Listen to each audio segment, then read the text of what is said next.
welcome to church and happy 2026, everybody. How are we feeling today? Yes, it is a great weekend to be in church. My name is Abby. I am our Next Steps pastor here at The Journey, and I do want to take a moment on the front end and say a huge welcome to our Hockessin, Middletown locations, and everyone joining us online, as well as all of you who were here for the first time at Christmas at The Journey, and you came back. Way to go. So help me welcome everybody joining us across Journey City this morning. Yes, and I also do want to take a moment here on the front end and share with you how much Pastor Mark wanted to be here with us this weekend, but unfortunately, he's been dealing with some health stuff over the last couple of weeks. He had a procedure a little bit earlier this week, and he's doing okay, but he is at home today, resting and recovering, and just wants you to know he loves you and is looking forward to being back with us very, very soon. And I know he would really welcome your prayers as well. So he'll be back with us very soon, don't worry, all right? But today, we're going to be kicking off this new series called Rooted, which is all about growing stronger in our faith this year, deepening our desire for God's presence, God's people, and God's purpose for our lives, which is what we're going to talk about today. And maybe you entered this year wanting to get clearer on your purpose, your why, what you are supposed to be doing with your life. Or maybe you're like, hey, I feel like I kind of know what I'm doing with my life, but I've got some other big questions. Maybe it's in a relationship or an issue that you're facing or your faith, and you're wondering, okay, well, what do I do? What's next? And you just want some clear answers. How many of you, when you've got a question, you want a clear, direct answer? Right?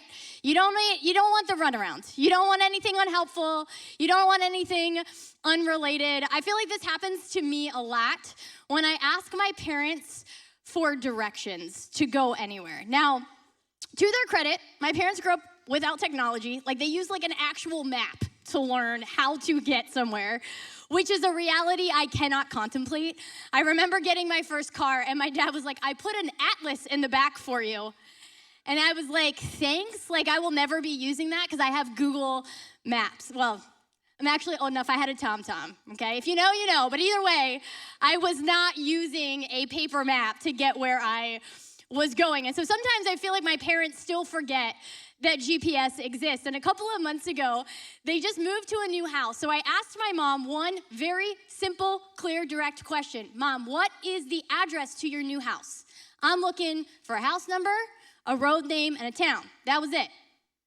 She proceeded to give me a TED Talk, not just about the address, but about what roads I should take, what roads I should avoid, where the speed limit changes, and sometimes there's a cop that sits there. And also, was I thinking about going through Franklintown?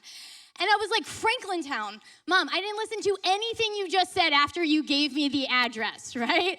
I'm gonna put that in my GPS and get where I am going.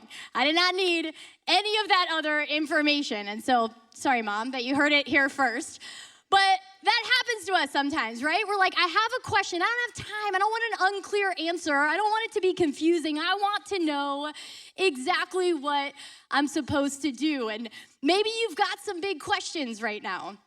Maybe you've asked some questions and got an answer that you didn't expect in your marriage or your health or your finances or your faith. Maybe you came to church this weekend because you've got some questions about faith, and the answers that you've had up to this point seem kind of confusing or unclear. And if that's you, you are not alone. The disciples, the early followers of Jesus, had the same experience where sometimes they would ask Jesus a question, and often he would give them an answer that didn't make a whole lot of sense on the surface. And so one day, Jesus is with a group of his disciples, and he's talking to them about forgiveness. And he says to them, hey, if someone asks you to forgive them, you have to forgive them no matter what. No matter what. He said, no matter how much they've hurt you, no matter what they've done, no matter how many times that they've done it, you must forgive. And of course, this is a hard-hitting truth. There are probably some of us this weekend that are thinking about a long list of people that we could not forgive. And so the disciples knew, okay, if they're going to do this forgiveness thing, they would need some help. They would need some faith. And so they asked Jesus this question. This is Luke chapter 17, verse 5, they said, show us how to increase our faith. And many of us this weekend may have this question. How do I increase my faith this year? How do I get the faith that I need? How do I get faith to be generous when I'm worried about my finances? How do I get the faith to step out and do something that I feel like maybe God is asking me to do? How do I get the faith to set my alarm to participate in 21 days of prayer and fasting when I'm not a morning person, right? It's like we've all got some things that we need faith for. Faith that God will give us the ability to forgive someone who's hurt us or restore a relationship that's been broken. And so we know we need faith, but we don't always know how to get that kind of faith. We're wondering, we're searching. We would like to know, what is the address for faith so we can put it in our spiritual GPS and get on our way. And so thankfully, Jesus does answer this question for the disciples and for us about how we can increase our faith, but he does not quite answer it the way that we would think. It says this, the Lord answered, if you had faith, even as small as a mustard seed, you could say to this mulberry tree, may you be uprooted and be planted in the sea, and it would obey you. And I imagine this is not really what the disciples expected, right? They asked him a pretty direct question, like, how do I get more faith? They probably thought he would say, pray more, memorize some scriptures, ask God for faith using these very specific words. They're like, that's actionable. I know what to do with that. But instead, Jesus is like, okay, faith. So you're going to want to take this road and avoid that road and maybe kind of go that way and watch out for that. And oh, have you heard of Franklin Town, right? Like his answer is not what they expected, but it is powerful.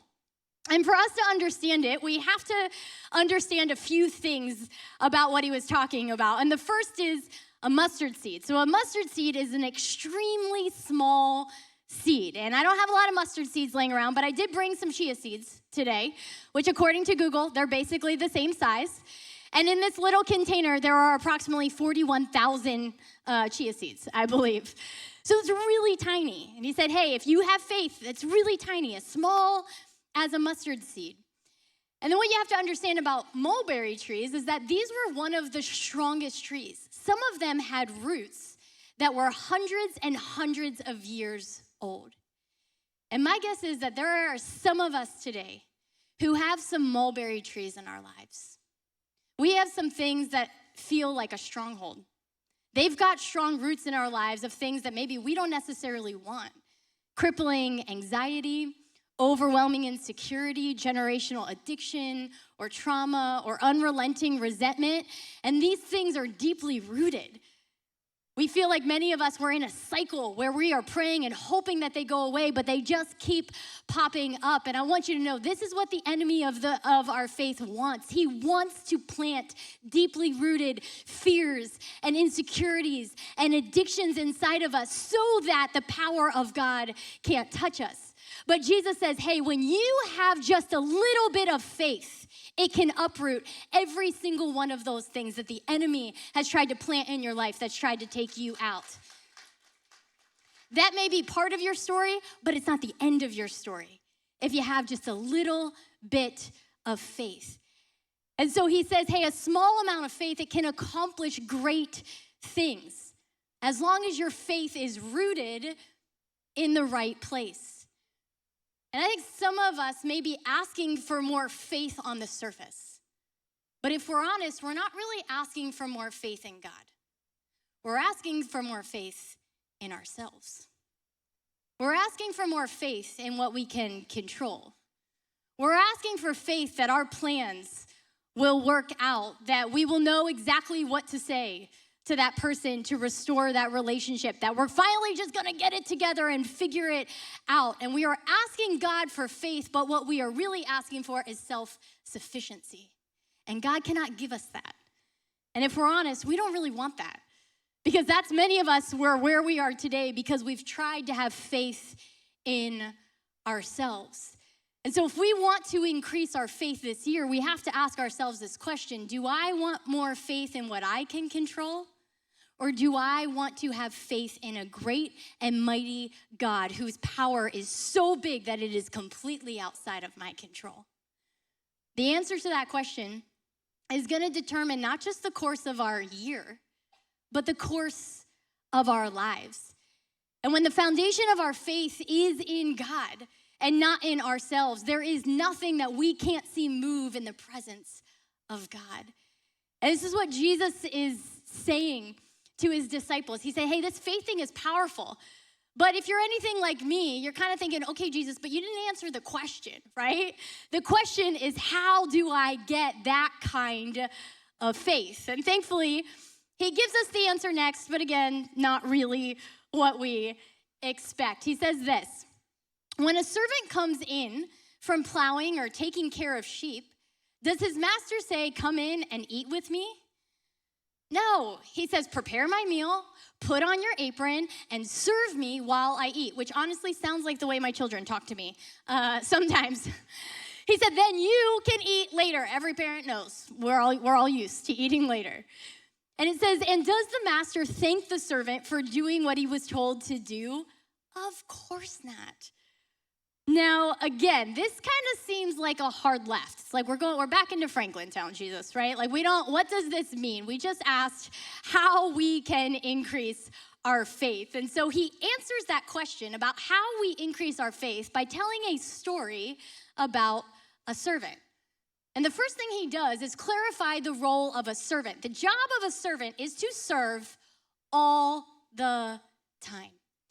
He said that's what a servant does. They go out in the fields, they take care of the animals, and they come in, they cook dinner, they serve it to their master without any expectation of thanks or a timeline of when they're going to be done. And this was culturally very common at this time. Servants were a big part of the household. But listen, there was no clocking out. These servants didn't clock out. Was their job, was to serve day in and day out. In fact, their whole identity was to be a servant. That's a tough reality. Because serving in today's world, it can look very different.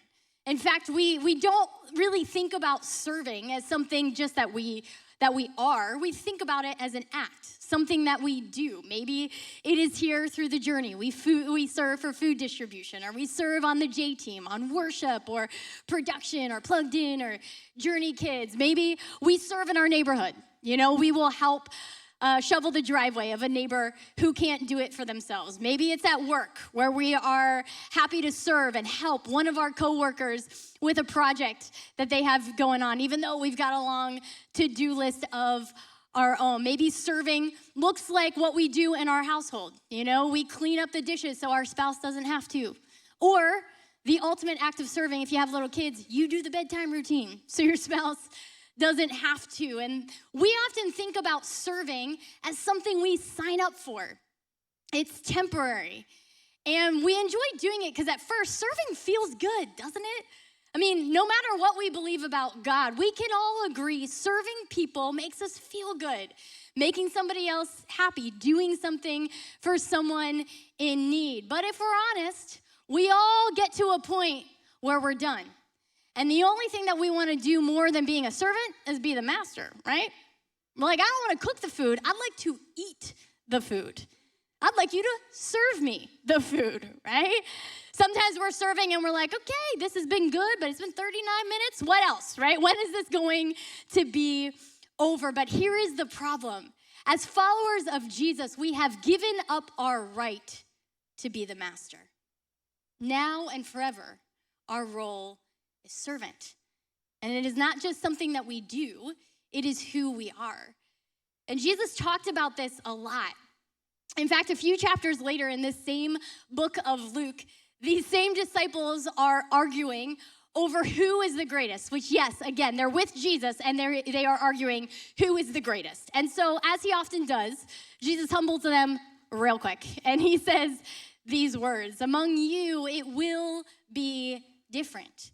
Those who are the greatest among you should take the lowest rank, and the leader should be like a servant. For I am among you as one who serves. So Jesus gave us this example so that as followers of Jesus now, we live to serve just like Jesus did. And he served through sacrifice. He left heaven. He willingly came down to earth, and he took all of our sin on his shoulders. He went to the cross so that he would die so that we could be restored into a right relationship with God. Serving is not just something that he did, it was who he was.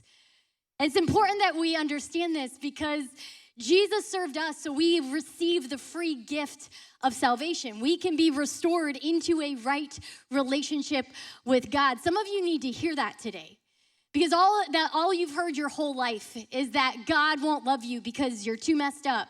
You've done too many things that he could never forgive, and that is not true. God loved us. That's why he sent his son Jesus to take your sin, your shame upon his shoulders so that you could be restored in the relationship that God wants to have with you. And so for those of us who know Jesus as leader and Lord of our lives, we serve. Because serving is a lived reality of being saved. We know every day the gift of salvation, and so we serve. And so going back to this original question, okay, well, how do we increase our faith? Now, we have the answer. How do we increase our faith? We increase our faithfulness through serving. This is where it starts. And we realize that servant is not just a role that we play. It's an identity that we take on. It is now who we are. And listen, I am not talking about simply serving on the J team. If you're new around here, you'll hear us talk a lot and celebrate a lot about our J team, hundreds and hundreds of you, using your gifts to serve and to make a difference. But listen to me. Showing up to serve for 1 hour a week does not make you a servant. We talk about this a lot, that the whole goal of our J team is to help teach you what it means to live the life of a servant, so that you take that same attitude and mentality into your workplace and into your home and into your neighborhood and into all of the places where people don't yet know Jesus, and you show up to serve them just as Jesus served us. Because being a servant means that we die to self. We no longer make decisions based on our feelings. We no longer make decisions based on what works best for our schedule. We no longer make decisions based on what we're comfortable with or what we prefer. Being a servant means that we surrender our preferences to the one who gave up everything for us. So on this first weekend of the year, the question is, where is God asking you to surrender so that you can live a greater life of serving? Jesus tells us this is where real faith is found. Some of us don't have the space to hold on to the things that God has for us because we are holding so tightly to our own decisions, our own priorities, our own mindsets, our own schedule. And God is saying to us, hey, if you just let that go, I've got something so much greater for you. But he can't give it to us until we are willing to surrender. I remember a time, there was a couple of years ago, I had a few days off and I was spending some time with God. I was in the woods, there was this big lake, and it was, as the kids would say, it was a whole vibe, you know, like nobody was out there. The weather was amazing. I'm praying, I'm worshiping God. And again, no one was there. That's part of what made it so incredible. And then all of a sudden, this boat starts coming by. And this boat really disrupted my peace, okay? This boat was going so slow. And it was not a particularly large boat or glamorous boat. In fact, it was kind of rusty, and I got annoyed because I'm like praying, but I'm also like, God, what is up with this boat? Can't it just go a little bit faster? Which is basically, that's a whole nother story about my life. But I'm just like, why can it not go faster, right? Why is it going so slow? And so eventually, I don't know, 57 minutes later, this boat passes, and I noticed something. That even when I could no longer see the boat, I could see the ripples in the water. And in the wake, I could see where the boat had been. And in this moment, I felt like God gave me this picture of my life. And he said, hey, if you trust me, your life may look a lot like that boat. Smaller than you want it to be, not as glamorous as you want it to look, a lot slower than you expect. But if you allow me to be in control of your life, you will have a ripple effect on the people around you. You will have a greater influence. And listen, it won't look like a lot at the time. You may be overlooked. You may be not look the way that you want, but you'll have a ripple effect. And this was a powerful promise for me about my purpose. And I'm not gonna lie, I did not love all of it. Some of you have had this experience where you're asking to hear from God and then you hear something and you're like, can I get a different message, right? Because again, this boat was this like small, rinky-dink kind of like rusty boat. And I was like, I'd really like to be a speedboat, or even better, like a yacht. I would like to be the yacht in my own life. I don't want to be like this rusty old boat. But the truth was, I felt like God gave me this powerful picture and said, hey, if you are faithful with what you have, your time, your energy, your attention, your life is going to look much bigger than it looks like in this moment. And he told me about this impact far beyond that. But listen, this promise for me required me to serve. Not just when I felt like it, but it requires me to take on the identity of a servant. I don't get to quit when I get tired. I don't get to give up when I get a little bit annoyed. I don't get to tap out when somebody that I'm developing just doesn't seem to get it. I don't get to give up on my spouse or my kids or my staff when they're really frustrating me. I am a servant for life, which means I have surrendered my life in service to others. And some of us can't yet surrender because we want surrender to feel good. And listen, surrender doesn't always feel good, but when it is for a good God, it will be good in the end. And I think God is asking some of us today to let go, because this is how we increase our faith. It comes back to this. How do you increase your faith? You increase your faithfulness through serving. And I know many of us, even if we're not quite sure what we believe on any given day, we want to have faith, the faith that Jesus talks about that is as small as a mustard seed, that is powerful to uproot the things in our lives that maybe we feel like are holding us back or keeping us down. We want the faith to know that the prayers that we are praying are not falling on deaf ears. We want faith to believe that this relationship eventually will be restored. We want the faith to forgive that person. We want the faith to believe that God will give us the community that we're asking for, or the spouse that we're asking for, or the baby that we're asking for. And sometimes we feel like we've got a lot of faith and it still hasn't happened. So what do we do with that? What does that mean? Does it mean that we're not being faithful? Now, I think it's important that we realize that faith that God can do something does not mean he will do something. There's a difference, at least on this side of heaven. And I don't totally understand that. I've been praying for some things for years, even for decades, that God hasn't done yet. So that leaves me with a question: does that mean that I'm not faithful? Maybe you find yourself there. You're like, I got the faith and it's still not, the mulberry tree is still there. It's still not happening. But I don't think the answer is quite that simplistic, because listen, God is not a slot machine. We don't just put in enough faith and get out our desired result.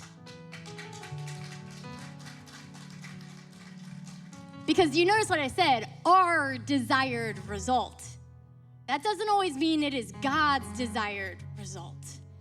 Because God makes it very clear that he causes all things to work together for the good of those who love him and are called according to his purposes. So faithfulness means that we keep having faith even when our circumstances say that we shouldn't. That's what faithfulness looks like. Faithfulness means showing up to seek God, just like we do during 21 days, trusting that even if prayers don't change our circumstances, those same prayers will change us. That's what faithfulness looks like. It looks like being faithful to doing the things that God has asked of us, even if he hasn't done yet what we've asked of him. Faithfulness It means that we understand that we exist to serve God, even when we don't understand why something is the way that it is. This is why Jesus finished with these words. He said, in the same way, when you obey me, you should say, we are unworthy servants who have simply done our duty. It is a joy to be a servant. And the thing about being a servant is that it is an identity. It's not a job position. We switch jobs when we get tired of our current one. Some of us are dreaming about switching jobs in 2026. We're like, my boss is crazy. I would like a less crazy one. The problem is, I think so many of us, we are followers of Jesus. We're servants of Christ. And we are treating this life like a job. And when it gets hard, or when something happens that we don't understand, or when our boss does something that we don't like, we just give up. And that is not how it works. Serving is not just what we do, it is who we are. And we understand that God is not just asking something of us. We have a privilege to serve a God who is sovereign and powerful and holy and faithful to us, even when we are not faithful to him. And so the question is, how is God asking you to be faithful this year? What does faithfulness look like? Chances are you know something you don't really want to do, but it keeps coming up. How is he asking you to be faithful? Maybe it starts at home with God asking you to put your phone away and reprioritize your family, or say no to that work opportunity because it would take you away from your kids. Maybe it starts in your relationship with him, finally prioritizing, spending time with him every day in your slot and your spot, your time and your place with God. We make it really easy for you. You can kickstart that habit with 21 days of prayer and fasting. And listen, I'm here to tell you, 21 days has changed my life. When I first showed up in 2015, I did not know how to pray, and I was terrified. I was like, I hope nobody asks me to pray out loud because I do not know what I'm going to say. But being in the presence of people who knew how to pray eventually taught me how to pray. And now being in the presence of God, I get to wake up every day and I pray this psalm. I say, listen to my voice in the morning, Lord. Each morning I bring my requests to you and I wait expectantly because it is a great joy of my life every day to get to show up in the presence of God. But it started with coming to 21 days.